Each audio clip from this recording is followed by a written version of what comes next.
I appreciate being invited here. First of all, I appreciate the fact that you're all here creating this community and creating this circle. And Rudy's right. It's been about 30 years when we first met him and were absolutely inspired by his music. It was an Arnold Patent seminar, and Rudy was providing that musical inspiration. And we were absolutely entranced and enthralled and thought, this is wonderful, this is perfect. And what I really, really liked about the Arnold Patent seminar is he had a handout. And the handout had the universal principles on it. All of them. Well, I don't know if it was all of them, but a lot. And I thought, this is great. This is exactly what I need as a new seeker. They're right here, all laid out for me. And so I took that home. Actually, I took it to my office because I wanted to keep it close to me. I was working in a corporate world at the time, and I took it to my office and I put it in a folder. And I labeled the folder Light because I didn't want anybody to know that I was doing this kind of woo-woo thing. So that was one of my introductions to Rudy and to this thing called universal principle and the whole concept of light and energy and something beyond what we know. Something beyond the seen. Something invisible, and yet something that is closer than our hands and feet. It's actually, our heartbeat, the breath we breathe. It is something greater, that transcendent, and something so very personal. So this community, this celebration circle of San Antonio, I don't know if you know it, but you are on the cutting edge of the religious evolution that's happening on our planet right now. So I don't know if you all are like me, but when it comes to the place where you check off denomination or religion, there's that little nun box. It's not an N-U-N nun, it's a N-O-N-E nun. It's like, well, I don't really want to check none because it's the concept of spiritual and not religious. So we've heard a lot about this lately, and it's interesting you asked for voter registration because it seems that some of the political people are interested in the spiritual but not religious people at this time, so we're gaining. But about 20% of all Americans check that box that say none. And about 30% of those people are under 30. So we have this great opportunity to reach out because the people who are spiritual and not religious, well, let me see if this describes you. You're seeking, looking for that something that is greater than, looking for that something that might be a missing piece, maybe a missing piece of the puzzle. That's how people start to come into this movement as saying, oh, there's something missing. And as a young person, I came in saying, there's got to be more than this. Anybody have that experience? Well, I like puzzles to begin with. In fact, I like all kinds of puzzles. I like jigsaw puzzles. And jigsaw puzzles are just a lot of fun to do. You've got all the little pieces and all the little parts to it, and you put them all together, and they form this bigger picture that you can't see in just one piece. So I had a friend, we often did puzzles together, and she called me one day, and she said, okay, I've started this puzzle, but I just don't know where to begin with it. I do not know how to start it. And I said, well, we usually do the outside edges. She said, none of these edges are regular. They're not straight, they're not curved, they're just irregular edges. And it'd been a long time since I'd seen her, so I went over there and I said, well, I'll come and help you with it. And I got there and immediately I knew that we were not putting any puzzle together. Immediately I knew that we would just sit down and have a cup of tea. And this is what I told her. I said, let's just have a cup of tea and we'll put the cornflakes back in the box. So it wasn't really the rooster picture, but it is that bigger picture that we look at. So spiritual but not religious. And yet there is something, and we know that there's something, and sometimes we give it a name. We might call it God, might call it Buddha, might call it Jesus might call it the Christ consciousness, the Buddha nature, but it's all that same thing, that very same thing that is a power and a presence, palpable yet invisible. But we feel it in our lives. We feel it through the music. We feel it through the meditation. We know that it's there. And so how do we get in contact with that? How do we have that operating in and through our lives in such a way that we can know and experience it? So my background is in religious science. Now, some people say, science, religion, do these things really, truly go together? But I think they do. The science in religious science is that discovery process, that repeatable act that says, if I continue to do this way, I will continue to get those results. And so that is the science part of science of mind. The science of mind is about consciousness. Well, isn't that what we're looking at and for and looking through? Is that consciousness? So science is kind of interesting, depending on where you are and what time of this evolution you grew up in. There was religion, but no science. For example, the Norse god Thor, god of thunder, right? And now we know that's not some big, hefty, good-looking guy with a hammer. It's actually the displacement of air that makes that sound. Now, of course, it took time for people to learn this and grow into this. Actually, my dog never did believe it. He still thinks that it is an angry God and gets under the bed. But then, of course, my dog thinks that I'm the source of all good, too. So we have an understanding about this. It's miraculous. You know, you just go through the drive-thru, give them money, and they give you food. And the dog is like, wow, did you see that? So it's absolutely a miracle. And so we listen. This is how we listen to Spirit, is we just listen and make that connection. And it speaks to us. And it speaks to us in a way that only we can hear. It speaks to us in symbols, in words, in seeing something we never saw before, in seeing the presence of God in each and every other person, in seeing that spirit, that divinity, that divine nature, just as we saw in the children. I have a friend who is a dear, sweet person, the most giving and connected person I know, and she is just delightful. She's one of these airy-fairy people, you know, she kind of floats through life and just absolutely in touch, but not exactly in touch with everything. So she got a new car. The first problem was she drove it someplace and then couldn't figure out how to unlock it from the inside. But then the next thing she did was she went to an all-day seminar on how to make this car run, because it's all computerized. Everything is computerized in the car. So one of the computers actually wasn't talking to another one, and she ran out of gas on the Dallas Tollway. And cars are buzzing past on all sides, 80, 90 miles an hour. And she's just sitting there in her car. And all of a sudden she looks up and there's this emergency button, so she presses that. And the OnStar God talked to her and said, "Are you okay?" And she said, "No, I've run out of gas." And the most amazing thing happened.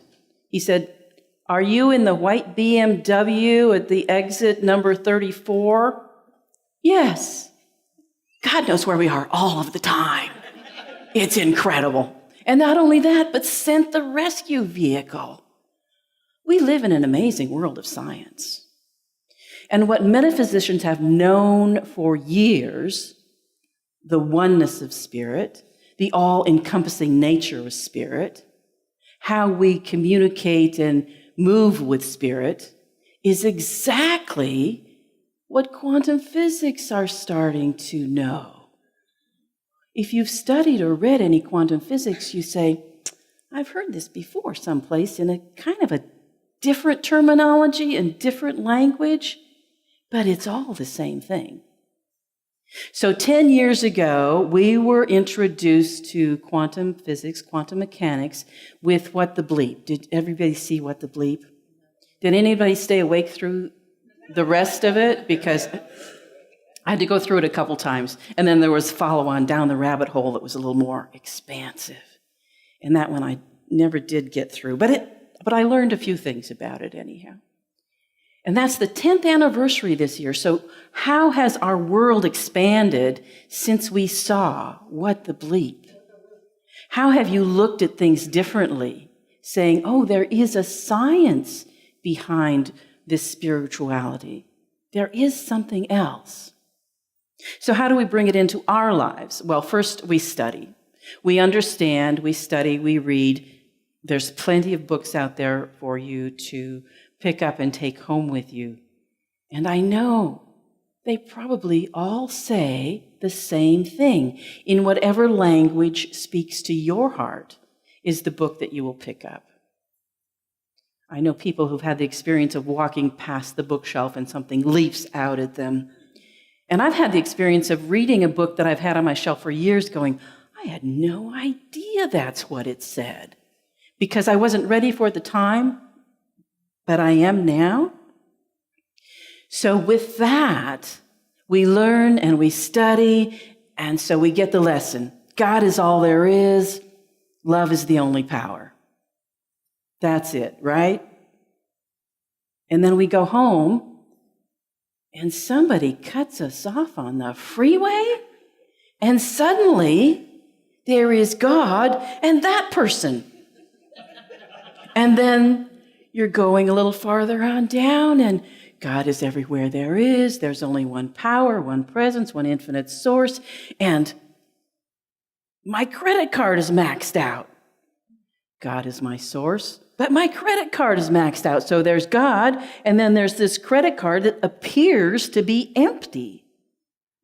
So how do we practice this? How do we get from these words and the joy and the wonder that we feel on Sunday, and on Wednesday evening when we do meditation, and on Saturday when we're in the garden, how do we bring that into our lives all of the time? All of the time. How do we learn to live in that consciousness? You know, sitting in church for an hour and thinking you're spiritual is really like parking in the garage and thinking you're a car. It doesn't work like that. It's actually, you have to do something. You have to be in alignment, and you have to practice. Now, how do you practice? What tools do we use to experience this divine nature that we really are, especially when we're not feeling it? So a few tools we use: music. Certainly if I put on some music that speaks to me and talks to me and sings to me, it goes right to the heart. Bypasses the head, goes right to the heart. And yet I love words, and so doing this study certainly helps as well. And then we sit in meditation. We allow ourselves to feel that which is present. We sit in prayer. That positive prayer that says, yes, Divine Spirit, I'm here. And use me. So we are also being of service. We practice being of service as a wonderful opportunity. Here you can practice being of service. Absolutely. Helping load, unload books, for example. Being of service in the beautiful music and in the videos. These are all ways to be of service. And being of service allows us to be of value.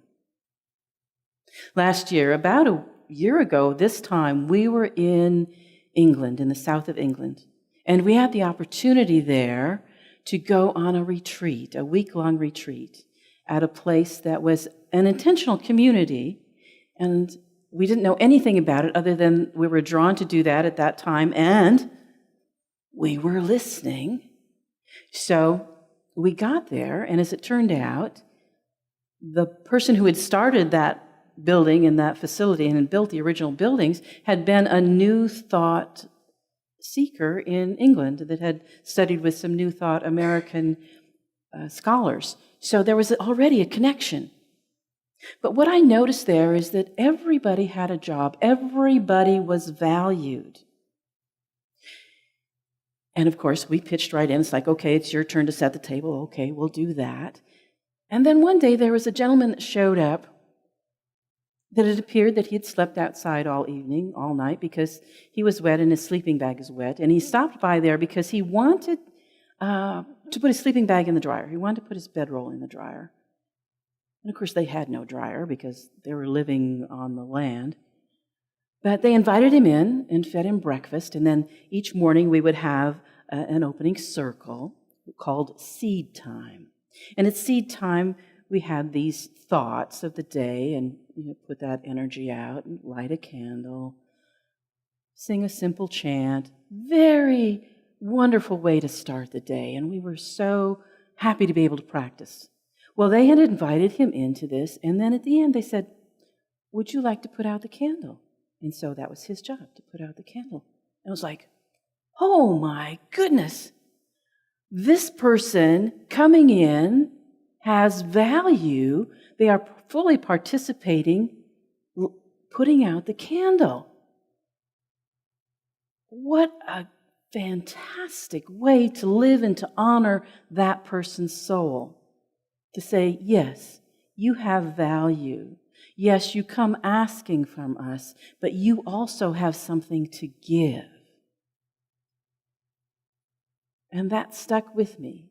Of all of the words that were said, of all of the things that we did that week, that piece made an impression on my soul. Everyone has something to give. And sometimes it's our job to receive. Yesterday I was speaking with a dear friend of mine who's also a wonderful musician. And I said, the music that you have played over these years have made such a difference. You have given this gift, and you are certainly a blessing. And she kind of brushed it off, and I thought, isn't that interesting? You have to give the gift, and you have to be able to receive the gift. So where is it in your life that you have not received the gift? Where is it that somebody has given you from their heart, whether it's a personal sharing or whether it is something that they have given as a compliment, or whether it is something that they've given you as a ton load of books? And where have you not received? Where have you not taken the opportunity to sit in prayer with someone? Where have you not taken the opportunity to give yourself that gift of sitting in the quiet? So here's the question. How would your life be different? How would your life be different if you did that? How would your life be different if you knew that you could not fail? How would your life be different if you knew that there was a power for good in the universe and that you could use it? This is the teaching of Ernest Holmes.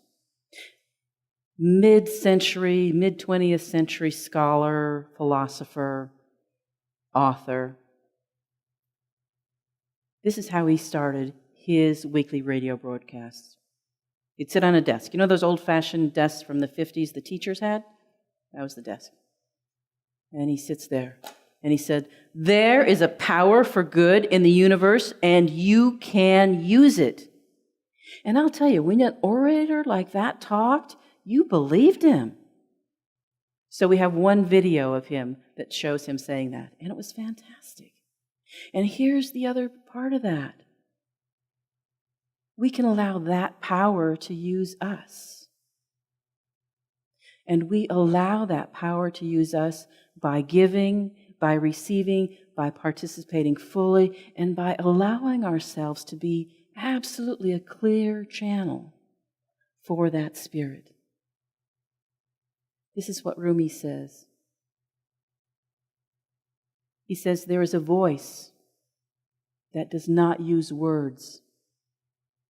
Listen. And so we listen to that one, and we live in it and participate with it. I want to leave you with this poem. We need not count every seed atop the grasses, or number the waves rolling onto the rocky shore, or measure how far we can see before the ocean vast meets the sky immense. We need not imagine how many fishes wander the depths, or where the stars reside in the blue sky of day. Nor must we be aware of our hearts pumping in our chests, or the movement of tiny sparks in the neurons of our brains.